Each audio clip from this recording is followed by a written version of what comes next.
Satu, alladzina hum fi salatihim khashi'un. Syarat pertama, kalau ingin mendapatkan surga Firdaus tadi dan kebahagiaannya diturunkan ke bumi, dibawa sampai mati, masuk ke alam kubur lebih bahagia lagi, maka amalan pertama untuk melatih menguatkan iman itu, coba berlatih untuk menunaikan sholat dengan khusyuk. Kalau Anda kerjakan benar sholat ini, maka apa yang Anda dapatkan? Teman-teman ingat betul, saya mau tanya sebentar. Keabadian yang abadi disebut dengan sa'id. Kalau kita ingin turunkan ke dunia percikannya kita dapatkan, usahanya disebut dengan apa? Masih ingat? Aflah itu kalau didapatkan, kata dasarnya apa tadi? Falahun. Lihat baik-baik. Kata Allah dalam Al-Quran tadi, kalau ingin mendapatkan falahun, amalan pertama sholat. Makanya ketika dipanggil sholat, kalimat falah dilekatkan pada panggilan sholat. 5 kali diingatkan. Begitu muadzin kemudian azan memanggil Anda, hayya 'alas shalah. Anda bertanya, ya Allah kenapa kami mesti sholat? Dijawab, hayya 'alal falah. Yuk, pagi yuk. Yang sejati datang sini. Belum dapat sujud, belum dapat ruku, saya berikan. Makanya ketika orang sholatnya benar, dia akan mendapatkan 5 keutamaan. Saat di dunia nih, belum ke akhirat, 5 keutamaan. Yang tidak diberikan pada orang yang tidak sholat. Atau orang sholat tapi sholatnya nggak khusyuk. Sebab syarat mendapatkannya khusyuk. Alladzina hum fi sholatihim khasyi'un. Bukan alladzina hum fi sholatihim saja, tapi ada kalimat khasyi'un. Artinya yang tidak khusyuk saja nggak akan dapat, apalagi yang nggak sholat. Apa yang 5 ini? Lihat baik-baik. 1. Orang yang sholatnya benar, pertama kali sebelum mendapatkan kebahagiaan hakiki dari Allah Subhanahu wa Ta'ala, akan dirubah dulu perilaku hidupnya menjadi perilaku yang lebih baik. Kalau orang itu sholatnya benar, maka sholat itu akan melatih dia untuk berubah, bertransformasi jadi orang baik. Itu ada di Quran surah ke-29 ayat ke-45. Innas sholata tanha anil fahsya'i wal munkar. Sumber keburukan cuma 2, kalau bukan fahsya itu munkar.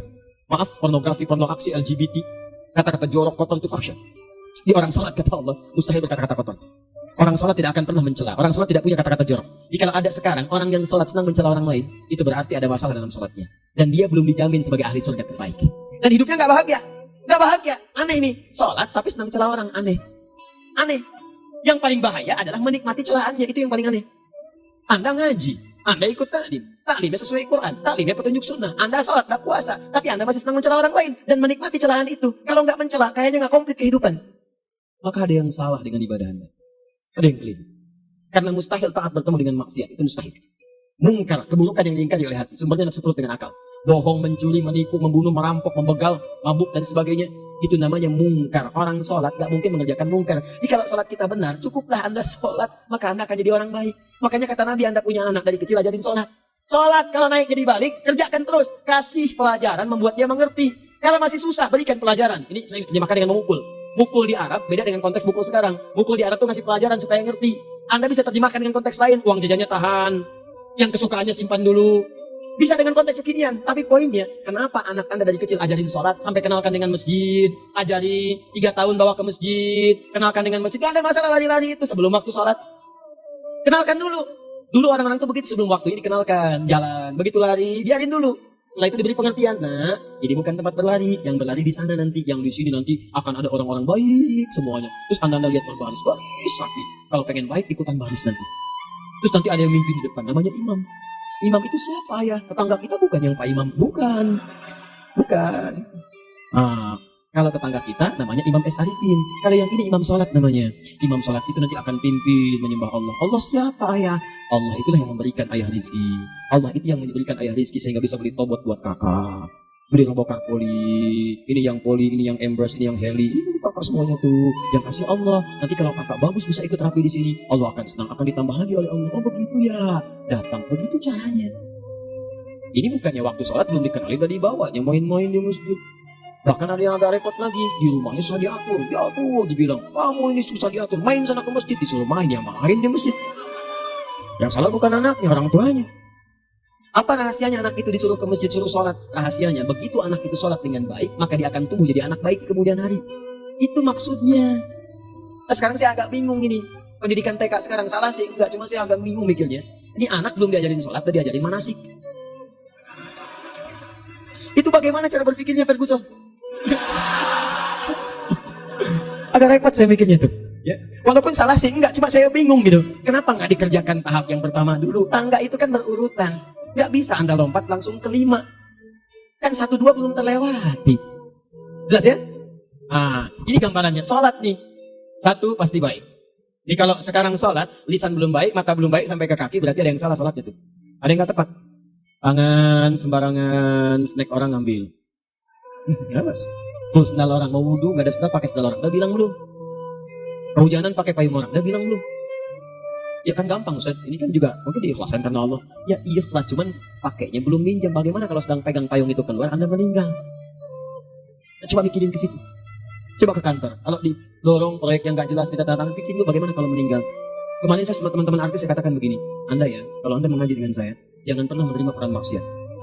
Walaupun itu sekedar adegan, tapi itu maksiat. Kalau bayangkan ketika Anda memerankan itu, Anda diwafatkan oleh Allah Subhanahu Wa Taala. Maka demi Allah saya katakan tidak ada faedahnya Anda ngaji sekarang, ngaji besok. Ketika Anda menerima peran itu, Anda wafat dalam keadaan bermaksiat di hadapan Allah Subhanahu Wa Taala. Maka saya pun katakan pada Anda, ayo belajar yang betul. Pahami, bangun sholat, belajar, dalami seperti orang tua kita dulu. Tinggalkan nyontek budaya yang nggak jelas. Rasakan ketika nyontek Anda wafat. Apa yang Anda dapatkan? Di Libya itu kalau nyontek, di Libya ya, di sekolah sekolah di Libya itu kalau nyontek di Libya itu dan rekornya 100% ketahuan. Begitu sudah selesai, cuma jeda 2 jam, langsung ada panggilan. Si fulan silahkan datang ke kantor. Apa yang disediakan di kantor sudah siap. Anda diberi waktu 2 jam dari sekarang, siapkan beres-beres koper Anda. Di sini tertulis Anda akan pulang. Tiketnya sudah lengkap, dikawal 2 orang. Dituliskan di situ anak ini nyontek gak boleh kembali ke sini. Ini dia. Gak ada zero tolerance bagi yang seperti itu. Keluar. Kami gak terima di sini. Harus begitu. Gak ada faedahnya. Yang kita butuhkan amalan dari ilmu, bukan nilai-nilai itu sementara. Gak ada. Sudah. Nah, ini akhirnya begini kualitasnya nih. Tertulis di ijazahnya bagus, cum laude, IPK-nya 4, tapi nggak ada aplikasinya. Yang pintar banyak, kita butuh yang baik, pintar yang baik. Sekarang yang pintar banyak, kepintarannya dipakai untuk nipu orang. Itu yang bahaya. Ahli hukum banyak yang dihukum. Ahli ekonomi tidak bisa mengangkat perekonomian. Apa yang salah? Apa yang salah? Ini yang jadi persoalan. Tapi dasar manusia begitu di sidang mulai pakai peci, pakai baju koko, pakai tasbih, dan pakai kerudung. Luar biasa. Nih, 2. Orang kalau salatnya benar, Allah akan berikan ketenangan dalam jiwanya. Tenang hati. Jangankan musibah kecil, musibah paling besar pun tenang aja deh. Tenang, dia paham rumusnya. Allahu Akbar. Turun Quran. Surah ke-13 ayat ke-28. Ala bidzikrillahi tatma'innul. Yakinkan pada dirimu zikir kepada Allah membuat hati tenang. Di antara turunan zikir amalannya adalah salat. Dari mana tahunya Quran surah ke-20 ayat ke-14? Innani anallahu la ilaha illa ana fa'budni wa aqimis salata li dzikri. Saya Allah, kata Allah ke Nabi Musa. Tidak ada Tuhan selain saya, sembah saya. Bagaimana menyembahmu ya Allah? Tunaikan salat sebagai zikir kepada saya, zikir. Nah, maka kalau Anda sedang tidak tenang, ayo ke masjid. Banyak zikir itu, baca Quran zikir. Quran surah 15 ayat 9. Inna nahnu nazzalna dzikra. Kami turunkan Al-Quran sebagai zikir. Jadi kalau Anda sedang baca Al-Quran, Anda sedang berzikir. Ibu kalau sedang gak tenang bu, gelisah, gak enak, gak usah mengeluh, apalagi bikin status gak karuan. Ibu wudu, ambil mushaf baca. Begitu sedang baca ada ketenangan dalam jiwa. Berdoa, zikir. Kalau sedang gak tenang besok ada proyek, doa dulu. Doa itu memberikan ketenangan. Makanya doa disebut dengan zikir. Quran surah ke-7 ayat 205. Wadhkur rabbaka fi nafsika tadarruan wa khifatan wa dunal jahri minal qaul. Ayo berzikir, minta kepada Allah dengan segenap jiwamu, mohon dengan penuh ketawaduan. Nanti ketenangan diberikan. Menghafal Quran, baca itu zikir. Quran surah ke-54 ayat 17, 22, 32, 40. Walaqad yassarnal Qur'ana lidzikri fahal min mudzakir. Menyebut nama Allah, al-Asmaul Husna itu zikir. Sedang ada persoalan ya Allah, ya Allah, ya Allah, ya Rahman, ya Rahim, ya Malik, ya Qudus, ya Allah, ya Allah, ya Allah, ya Allah. Zikir. Dalilnya Quran surah kedua ayat 152. Fadhkuruni adzkurkum. Sebut namaku, zikir. Aku pun akan mengingatmu. Gimana menyebutnya? Ditafsir di Quran surah 17. Ayat keberapa? 110.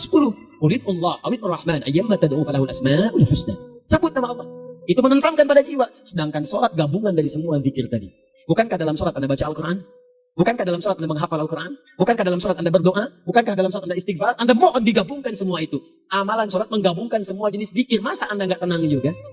Makanya salat, jangankan salat ya, tempat salat itu yang menenangkan. Tempat salat, tempat paling tenang di muka bumi. Kalau nggak percaya silahkan. Ya, Anda sebelum masuk ke Istiqomah ini, begitu Anda masuk kan perasaannya beda kan? Lain. Silahkan cek kalau cari ketenangan datang ke masjid. Masuk, wudhu masuk, salat 2 rakaat tenang. Dekat kipas angin, saking tenangnya, ngantuk tidur. Beneran. Enak. Makanya saat Ramadan kalau orang pengen cari ketenangan, lihat. Di perusahaan-perusahaan penuh tuh musola, pada tidur. Ya, mengamalkan hadis palsu. Jadi yang musoim ibadah, tidurnya orang puasa ibadah, hadis palsu. Nah, itu teman-teman. Itu gambarannya tiga. Orang yang salatnya khusyuk benar, itu dijamin langsung oleh Allah Subhanahu wa Ta'ala akan dimudahkan semua urusan hidupnya termasuk rezeki. Ini yang saya katakan. Saya katakan tadi, di akhirat ini, di surga, rezeki tinggal ngambil. Anda kalau benar salatnya, itu langsung dijanjikan oleh Allah. Rezeki itu nggak perlu Anda banyak pikirkan. Ikhtiar sedikit, datang. Bahkan dari sisi yang tidak Anda duga. Apa dalilnya? Quran surah ke-65 ayat 2 dan 3. Ditafsir di Al-Baqarah ayat 2 dan 3. Wa may yattaqillaha yaj'al lahu makhraja. Ada orang yang meningkatkan takwanya kepada Allah, kami mudahkan urusan hidupnya. Setiap persoalannya diberikan jalan keluar, mudah. Solusi. Setiap ada problematika, ada solusi. Wa yarzuqhu min haitsu la yahtasib. Dan kalau dia ingin mendapatkan rezeki, bahkan kami kirimkan dari sisi yang tidak dia duga. Orang lain capek ini datang lagi, tawaran proyek datang lagi. Utsman tuh Masya Allah, kayanya banyak. Tapi yang paling dirindukan bukan saat mendapatkan peningkatan omsetnya, yaitu saat dia mendapatkan waktu khusus dengan Allah untuk sholat. Malam hari sampai-sampainya sempat sholat tahajud sampai khatam Al-Quran. Abdurrahman bin Auf demikian, Tamim Ad-Dari demikian. Sholat karena tahu sholat itu meningkatkan rizki. Karena tahu kuncinya ada di situ, Allah yang punya rizki. Disebut dengan Razzaq, pemilik rizki. Maka saya harus punya hubungan dekat dengan Allah. Terus kita punya hubungan dekat, mau apa aja gampang. Belum minta, udah diperhatikan. Silahkan cek, Anda punya hubungan baik dengan bos Anda di kantor. Ya, sebelum Anda minta, beliau udah pikirin tuh. Telepon bendahara. Dia udah ngambil belum gajinya? Belum Pak, tambahkan bonus sekian. Kenapa? Karena dia mengawasi Anda. Allah maha tahu dibandingkan dengan bos Anda. Mendekat kepada Allah semua diperhatikan. Siapa orang takwa itu? Kalimat takwa pertama di Al-Quran Al-Baqarah ayat 2. Amalannya ayat 3. Dalikal kitabul la raiba fihi hudal lil. Siapa mutakin itu ayat 3-nya? Alladzina yu'minuna bil ghaib wa yuqimunas. Gampang, kalau pengen mudah hidupnya gampang. Dia yang gak mahal, tenaga gak banyak, tingkatkan takwa. Nih, kalau hidup Anda masih susah, di kantor champion, di rumah tangga bermasalah terus, atau sebaliknya, maka boleh jadi kalau gelar Anda tinggi, harta Anda banyak, tapi selalu punya masalah, bukan Anda kurang hebat, bukan Anda kurang kedudukan, bukan Anda kurang kaya, Anda kurang takwa. Dan yang paling dahsyat, mungkin sholat Anda belum berkualitas. 4. Orang yang sholatnya benar, khusyuk dia, bahkan saat sholat itu kalau dia minta, maka seketika doanya akan dikabulkan. Tanpa diskusi, langsung seketika. Contoh, Quran surah ketiga ayat 38-39. Demi Allah saya katakan, Nabi Zakaria punya masalah, masalahnya pelik. Sudah berumah tangga, istrinya divonis monopos, maaf bahkan mandul. Gak mungkin punya keturunan. Maka apa yang beliau kerjakan secara singkat, beliau sholat. Begitu sholat minta kepada Allah. Hunalika da'a Zakaria rabbah. Di mihrab itu beliau bermohon kepada Allah. Bermohonnya sambil sholat. Qala rabbi habli min ladunka dzurriyyatan thayyibah innaka sami'ud du'a. Ya Allah, mereka katakan saya nggak mungkin punya keturunan. Sekarang saya ingin katakan, ya Allah, saya hanya minta darimu saja, saya nggak akan dengarkan mereka. Ya Allah, mohon Engkau maha mendengar, ya Allah. Maha mendengar doa saya. Kalau kepada yang maha mendengar aja nggak mengabulkan, kepada siapa lagi saya mesti minta? Apa yang terjadi? Fanadatsul malaikatu wa huwa qa'imun yusalli fil mihrab. Turun malaikat mengabarkan, sedangkan beliau masih sholat, belum selesai dalam sholatnya. Sholat khusyuk itu belum selesai sholat aja dikabulkan, doa sudah turun. Sholatnya belum selesai, doa sudah dikabulkan. Annallaha yubashshiruka bi Yahya. Allah kasih kabar gembira. Doa kamu didengar, dikabulkan. Kamu akan punya anak. Namanya langsung dari Allah Yahya. Artinya hidup yang mustahil menurut manusia. Lahir seorang dari rahim perempuan yang menopus dan mandul. Bayi yang hidup, kata Allah, gak ada yang mustahil bagiku. Jadi dan jadi dia. Berita baiknya, Nabi Zakaria sholat dikabulkan. Umat Nabi Muhammad sebelum sholat sudah ditunggu oleh Allah. Mau minta apa? Aku kabulkan sekarang. Hadisnya qudsi. Saya bacakan. Hadatsana qala Rasulullah sallallahu alaihi wasallam qala Allahu azza wa jalla qasamtu salataini wa baina abdi. Kata Allah, saya bagi dua ya, salat antara aku dengan hambaku. Wali abdi ma sa'ala. Kalau hambaku benar salatnya, aku berikan apapun yang dia minta sekarang. Idza qala al-abdu alhamdulillahi rabbil alamin. Bagian pertama. Kalau hamba benar dibaca Al-Fatihahnya dari alhamdulillahi rabbil alamin, kalau Allah azza wa jalla dijawab oleh Allah, hamadani abdi, hambaku sedang memujiku. Wa idza qala ar-rahmanir rahim, jika hambaku berkata ar-rahmanir rahim, kalau Allah azza wa jalla asna alayhi abdi, hambaku sedang menyanjungku. Wa idza qala maliki yaumiddin, kalau Allah azza wa jalla majjadani abdi, kalau hambaku mengatakan maliki yaumiddin, kata Allah, hambaku sedang mengagungkanku. Perhatikan sekarang. Wa idza qala al-abdu iyyaka na'budu wa iyyaka nasta'in. Jika hambaku berkata sekarang, ya Allah, kami sekarang ibadah salat menyembahmu. Dan kami sekarang sedang punya masalah, kami hanya minta tolong kepadamu ya Rabb. Apa jawabannya? Beda dengan sebelumnya. Kata Allah, hada baini wa baina abdi. Inilah perjanjian antara aku dengan hambaku. Wali abdi, kalau hambaku benar khusyuk salatnya sampai detik ini, baru sampai Al-Fatihah itu pun belum tuntas. Baru sampai Al-Fatihah itu pun belum tuntas. Kalau benar bacaannya betul salatnya dari takbir sampai dengan selesainya, sampai ayat itu, iyyaka na'budu wa iyyaka nasta'in, kata Allah, masalah apapun yang dia minta sekarang, aku akan kabulkan. Besok saya kasih rahasia. Yang di KBP. Ada awal pembuka di awal sebelum Al-Fatihah yang kalau Anda benar bacanya, itu pengantar kepada pengabulan doa di Al-Fatihah. Apa itu? Besok. 5. Yang kelima ini yang paling diharapkan. Dan ini penutup dalam kajian kita malam ini. Teman-teman sekalian, perhatikan baik-baik. Jika Anda benar mengerjakannya, maka Allah akan jamin langsung Anda akan mendapatkan kesuksesan dan kebahagiaan di semua aktivitas Anda. Kalau jadi suami, suami yang sukses, rumah tangga yang bahagia. Kalau jadi pegawai, pegawai yang sukses, dan di kantor bahagia. Masih ingat? Kesuksesan yang menghadirkan kebahagiaan, konteksnya dunia disebut dengan falah. Dipegang disebut dengan aflah. Dikembalikan lagi ke atas. Ke surah ke-23 ayat 1 dan 2. Qad aflahal mu'minun. Apa amalannya? Alladzina hum fi salatihim khashi'un. Persoalannya, kalau Anda salat belum mendapatkan satu di antara 5 ini, apa masalahnya? Pertama masalahnya, kata Al-Quran boleh jadi yang sholat itu belum khusyuk. Apa itu khusyuk? Dua maknanya, dan saya tutup di sini. Apa yang dua itu? Satu, kebanyakan orang sholat masih membawa dunia dalam sholatnya. Makanya kalau pengen khusyuk, kata Allah, maka Anda rasakan akan bertemu Allah. Rumusnya Quran surah kedua ayat 45-46. Rasakan secara singkat, mungkin itu sholat terakhir yang Anda akan kerjakan dalam kehidupan. Mungkin di sholat itu Anda wafat. Kata Allah, alladzina yadhunnuna annahum mulaqu rabbihim. Orang khusyuk itu sudah kelihatan dari sebelum sholat, dia sudah merasa persiapan menghadap Allah. Persiapan ke manusia aja, dia sudah siap-siap mandi dulu, ganti pakaian, pakai parfum, macam-macam dan sebagainya. Hanya memenuhi undangan manusia. Allah mengundang Anda 5 kali dalam sehari. Ya maaf, mengabulkan doa Anda, mencukupkan kebutuhan, menyembuhkan kalau sakit, disiapkan Anda. Harusnya apa? Penampilan sempurna. Kata Quran, orang khusyuk itu kelihatan sebelum sholat, pakaiannya kelihatan. Quran surah 7 ayat 31. Ya bani Adam khudzu zinatakum inda kulli masjid.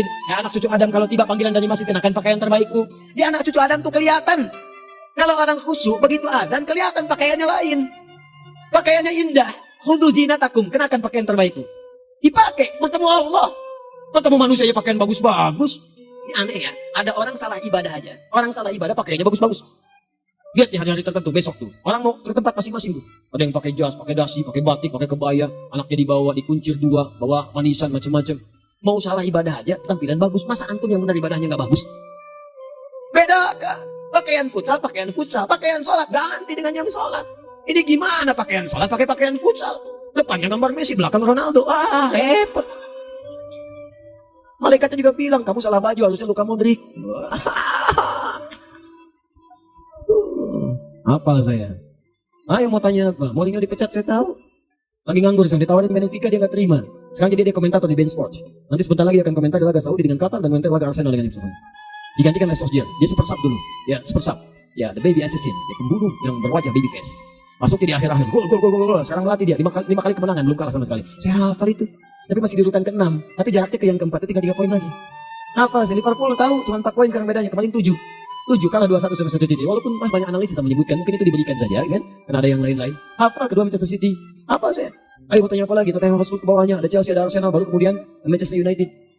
Liga Italia, wah udah gak kekejar Juventus. Ya, apa lagi? Nah, dan seterusnya lah, nggak ada ujungnya bahas yang begituan. Jelas ya? Maksud saya, Anda tanya itu saya jawab. Tapi tidak menghilangkan ibadah kita yang lain. Dan apa ruginya? Tahajud. Apa yang bisa dikerjakan besok? Lihat besok. Ya kan tahajud kan bisa besok. Ada orang tahajud jam 10 pagi? Nggak ada. Lebih baik Anda kerjakan malam tahajud. Yang tidak bisa dilihat malam, bisa dilihat besok. Cara berpikirnya bagaimana kalau besok meninggal? Nggak kesampaian teman-teman sekalian. Nggak kesampaian. Nah maka dari itu, Anda kalau mau ada panggilan sholat, siap-siap baju yang bagus. Itu sempurnakan. Anda panggilan orang mandi, panggilan Allah, buka Quran surah 5 ayat 6, sempurnakan wudu. Ya ayyuhalladzina amanu idza qumtum ila sholati faghsilu wujuhakum. Wudu yang baik. Berpakaian yang rapi. Kenapa? Karena boleh jadi saat dipanggil Anda wafat saat itu. Maka wafat Anda dalam keadaan yang suci, dengan keadaan tobat, dengan pakaian terindah pada saat itu. Yang kedua, maaf, orang-orang kurang khusyuk itu saya tutup. Yang kedua itu karena kebanyakan orang sholat tidak paham, tidak mengerti apa yang dibaca dan dilakukan dalam sholatnya. Jujur pada diri sendiri, jawab pada diri Anda. Sampai sekarang Anda sholat, berapa persen bacaan sholat yang Anda pahami? Jangan-jangan selama ini Anda sholat ribuan kali sujud, ribuan kali ruku. Gak ada yang paham yang dibaca. Sekian persen yang paham, bagaimana sholat Anda bisa khusyuk? Pekerjaan Anda dipahami, urusan akhirat Anda gak dipahami. Gimana cara berpikirnya? Aku yang bagaimana atau engkau yang harus bagaimana? Ya, coba berubah. Nah ini baru satu amalan, belum yang lainnya. Ada 5 amalan lagi yang kalau kita bisa turunkan itu, selain sholat yang khusyuk, maka jaminan tadi akan datang. Baru sholat khusyuk aja 5 datang, apalagi ditambah dengan 5 amalan lainnya lagi. Demi Allah saya katakan, dunia kecil sekali, gak ada nilainya. Akhirat aja enak, nikmat. Saya ketemu Ustaz Arifin beberapa waktu lalu, dan kita doakan semoga Allah berikan kesembuhan, kesehatan. Saya datang, biasa kita ada yang berdoa, duduk, bang istirahat, bang butuh istirahat, umat udah nunggu. Dah, nggak usah bikin yang lain, karena beliau cerita masjid, cerita zikr, kita insya Allah, titipin ini, titipin itu, dan seterusnya. Dan yang paling indah adalah, bang, kita saling panggil weekend. Gak ada yang senikmat ini. Zikir, Allah, doa. Nah bayangkan, sakit tapi masih nikmat itu. Nikmat. Iya bang, saya paham. Istirahat dulu. Banyakkan nanti orang jemput. Saya pamit dulu ya, supaya bisa istirahat. Lama kita pegangan kan, ngobrol, saling mendoakan. Nikmat. Dan cara berpikirnya kalau sudah pakai iman semua nikmat. Ada uang nikmat, gak ada uang nikmat, sakit nikmat, karena cara berpikirnya lain. Nanti kita bertemu lagi, saya terangkan pada Anda, dan saya contohkan satu kisah, bahkan ketika ada orang yang diuji Allah dengan ujian yang sangat luar biasa, yang menurut sementara orang itu ujian sangat luar biasa menggetarkan jiwanya, dan susah untuk bertahan, tapi orang ini nikmat saja menjalaninya. Nikmat. Ada yang di rumah tangga, ada yang di macam-macam, contohnya banyak. Satu contoh saya berikan di malam ini. Sekali suami istri, wah luar biasa. Istrinya itu cerewetnya Pak, bukan cuma cerewet, keselin bagi suaminya. Maaf Bu ya, bukan ibu maksudnya. Jadi semua yang dikerjakan suami salah. Pengen mangga, ayah kalau kita sekarang dibeli mangga. Kenapa mangga yang gini? Saya pengen mangga yang lain. Belikan mangga. Kenapa beli mangga aja? Jeruknya mana? Jeruk semua. Pokoknya semua yang kerjakan suami salah. Tapi suami tidak pernah mengeluh. Ini kerjakan, itu kerjakan. Satu kali, perhatikan cara memandangnya. Ketika iman sudah masuk ke dalam jiwa. Kata temannya, akhi, istri kamu ini begini, nyusahin kamu. Kenapa kamu gak cari yang lain? Kan gampang ada syariat. Udah pisahin aja cari yang lain. Kamu tenang ibadah. Apa jawabannya? Hei, Allah sudah turunkan surga ke saya lewat dia. Kenapa kamu meminta saya untuk menjauhinya dan meninggalkan surga saya? Ini cara melihat dia. Bukankah ketika ada berbagai keluhan saya sabar? Bukankah sabar mendekatkan saya ke surga? Allah kirimkan tipikal istri seperti ini supaya mendekatkan saya ke surga. Dengan itu kan saya banyak pahala. Saya sabar, pahala banyak. Sudah Allah berikan pahala kepada saya. Kamu malah nyuruh saya untuk berpisah dengan pahala itu. Perhatikan cara berpikirnya. Indah. Kalau rumah tangga seperti ini semuanya enak. Suaminya biasa-biasa, istrinya cantik, luar biasa. Begitu berdandan kelihatan kata suaminya, Masya Allah, wajahnya tak berpaling, mata tak berkedip. Kata istrinya, ya zauji madabik, sayang kamu kenapa? Wallahi syakiran lillah bihadari. Demi Allah, aku bersyukur mendapatkan istri secantik kamu. Kata istrinya, nahnu fil jannah zauji, kita berdua di surga. Kata suaminya, kok bisa begitu jawabanmu? Iya, kamu bersyukur dengan keadaanku, aku bersabar dengan keadaanmu. Catat. Bukankah orang syukur dan sabar di surga? Tuh lihat, canda-canda orang-orang soleh itu begitu. Nikmat ketawa, walaupun nyelekit di hati. Cuman bawaannya enak gitu. Nah, nanti itu ada tuh, nanti saya turunin tuh. Yang di rumah tangga yang ini, yang itu nanti. Kapan? Pertemuan berikutnya. Ya, jadi kita cukupkan dulu di malam ini, apa yang kita pelajari, supaya nanti gak terlampau banyak kita dapat materi. Cuma sayang sedikit mengamalkan. Saya sudah tuangkan di sini. Banyak saya tuliskan termasuk di keluarga, di macam-macam. Ini saya tulis tapi silahkan Anda baca. Kalau ada manfaat silahkan dapatkan. Kalau ada yang kurang silahkan sampaikan untuk dikoreksi. Semoga Allah muliakan kita semua insya Allah.